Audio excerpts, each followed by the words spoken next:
welcome to Biology with Laith. Today I will be talking about Venus flytrap, one of the most popular carnivorous plants in the world. So, obviously, we all know they snap shut and they eat the bugs. If you do ever get one, it's very likely it will die the first time. Even the professionals had theirs die the first time. I'm not a professional, but this is Dracula. I named him that because he has a lot of red traps. The red helps attract insects, and then they have nectar under those teeth. And by the way, the teeth aren't sharp at all. You can touch them. The red will help attract insects, as I said.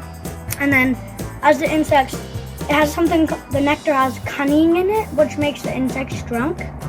So they get addicted to it and they don't realize as much when the trap closes on them, and then it digests them over a week or two. So, and then at the end it usually leaves its exoskeleton, and sometimes that can attract other insects too, help attract them. So it leaves the exoskeleton in its trap, and it can, like, if it's a fly or something, it can attract more flies to say, hey, what are you doing to the dead fly? So they might think that, like, they might come and, yeah, like, try to help them, but then they get trapped in. And then the exoskeletons just build up eventually, but at that point, after a while, they disintegrate after getting digested with other insects. They love humidity. You don't need to give them humidity. It helps them grow. But right here, I fed him a fly. And these guys commonly around here don't really catch flies by themselves that often. But they can. It's just not that likely. But it depends on the trap. Some traps have really good nectar and a really nice dark red, but some traps are like bright green and they don't really trap as much because they're not, and they don't have as much nectar because they're not as attractive. If you look very carefully, there's some trigger hairs in there. You should never really do this unless it's like once in a month, and then it's safe. But I'm just going to show you how it looks to close their trap. Just got to trigger those trigger hairs. Snap shut. So, and then that's usually when it starts digesting, but the bug has to be moving around. So this will open up in the next couple of days.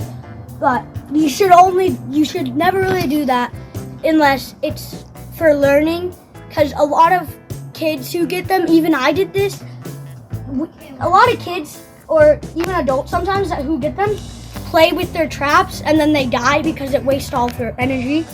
Never just play with it. I did it for this video to show you guys how it snaps shut. They open back up quicker and digest quicker when you have them in humidity.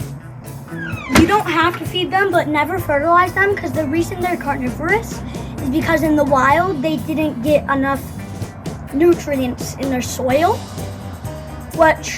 because it's just didn't have much nutrients, so they evolved to catch their own nutrients by snapping. Next video, I'm probably going to do a video about pitcher plants, which is another carnivorous plant. I haven't gotten any others yet, but once I get some, I'm also going to do videos about those. Also, if you're wondering where I got these, I got them from Lowe's. You can only use distilled water, no tap water, that will kill them. Use distilled water. So, in some places, it's okay to use tap water, but you get a TDS meter, so you check the minerals in it. And if it's below 50 ppm, it should be okay, but this is 0 ppm. Oh, what does that have?